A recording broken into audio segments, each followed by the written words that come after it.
There we go. I was waiting for the sound Just effect. a little slow. I'm working it out. We're working the kinks out. All right, film critic Josh Bell, you know him. He joins us live, giving us his review on Maleficent, Mistress of Evil. This is obviously a sequel to the first Maleficent. Yeah. Kind of a little bit overdue if you're a Maleficent fan, because the first one came out way back in 2014, right? Yeah, it was 5 years ago. I guess there are Maleficent fans. I went to see this. There was at least one person dressed as Maleficent at the screening I went to, so I suppose it has a following. To me, you are not amongst those fans. I am not amongst the fans, and to me it seems like one of these things that is kind of a second-tier Disney property. Sure. But the first movie did very well in theaters. It's sort of a reimagining of the Sleeping Beauty story, different than we've had a lot of these Disney live-action remakes like The Lion King and Beauty and the Beast and Cinderella that have been really faithful retellings of the story. And the nice thing to me about Maleficent is that it at least took a different angle on the story, because as you can imagine from the title, it takes the perspective of the villain,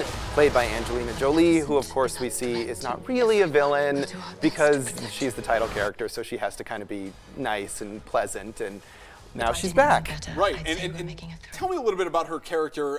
It seems a little bit complex, but how would you rate her performance? I mean, her performance is fine. I think that's really like the main appeal of these movies, because you've got her being, again, not really evil. She's not really a mistress of evil. She's more like a mistress of crankiness, I think, at most here, because she can't be too evil. I mean, in the first movie, she actually bonded with Aurora, aka Sleeping Beauty, played by Elle Fanning, and the villain was really more Sleeping Beauty's father. And so here we go way beyond that story. There's really nothing related to Sleeping Beauty at all. They come up with a whole extra new mythology about the dark fae that are Maleficent's kind, and Sleeping Beauty is going to be married to this new prince, and he's got an evil mother played by Michelle Pfeiffer, and they turn into this big action movie kind of thing. And honestly, Angelina Jolie kind of gets lost in it, really, because they have this big spectacle around her, and she just looks kind of icy and gives a couple one-liners, but she doesn't have as much to do, I think, as the big fans would want. And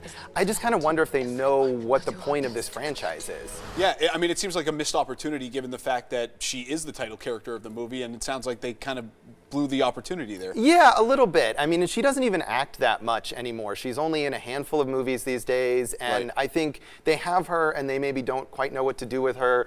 The director here is the guy who did the last Pirates of the Caribbean movie. It seems like they maybe want to turn it into this, again, big action spectacle. It's quite violent. It's not good for small kids, I would say. Even though they kind of cover the violence with a lot of swirls of CGI, it's dark, but also just action-y. And again, I just feel like it goes in a bunch of different directions, none of which really work. The performances are mediocre, and I don't get the fan following for this. But if you were waiting for 5 years to see a new Maleficent, then I guess you'll be happy. Well, I think that's useful, at least for parents who might have been thinking about taking their little kids there. Yeah, maybe not so much. definitely don't take little kids to this. I think older kids probably, but this is no Lion King or Beauty and the Beast, although Lion King is a bit violent too. But this is even more so than that. I think it's not right for kids. But I think you touched on the interesting point, which is just that we've seen Disney remake so many of those older films. And I watched Aladdin, I watched Lion King, and I was kind of hoping that there would be some sort of curveball, but it ended up sticking to script the entire way. This one's not that way. Right. I mean, and I do appreciate that they're trying to do something new with it, and it's not just a literal retread of what they did before. I just feel like they're a little lost in terms of finding something new to do with that. Josh, thanks so much for the time. As always, we appreciate appreciate Thanks for having me. Yes. All right, we got to take a quick break, but we'll be right back.